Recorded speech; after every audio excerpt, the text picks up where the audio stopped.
बोंदुकरातवर सिन्नरमध्ये फसवणुकीचा गुन्हा दाखल। जगदंबा ग्रामीण बिगर शेती पतसंस्थेमध्ये तक्रारदाराच्या नावावर 32 बनावट खाती, 57,90,000च्या फसवणुकीचा आरोप।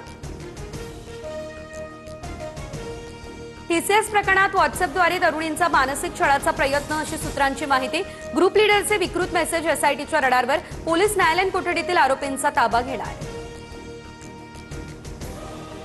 परतवाडा लैंगिक शोषण प्रकरणातील आरोपींची आता पोलीस कोठडी आज संपणार असल्याची माहिती। आरोपींना आज अचलपूर न्यायालयामध्ये हजर केले जाईल। सखोल चौकशीसाठी पोलीस कोठडी वाढवून मागणार।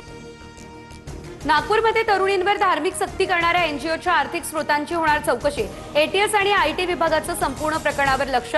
आरोपी रियाज काझीसह माजी कर्मचाऱ्यांची देखील चौकशी होणार असल्याची माहिती। मध्य महाराष्ट्र विदर्भातील काही भागात पावसाचा इशारा। पुढील 24 तासात गारपीट आणि अवकाळी पावसाचा इशारा। शेतकऱ्यांमध्ये चिंतेचं वातावरण।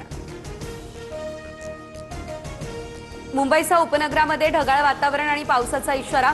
बदलापूरमध्ये अवकाळीची हजेरी। अचानक आलेल्या पावसामुळे नागरिकांची मात्र दाणादाण।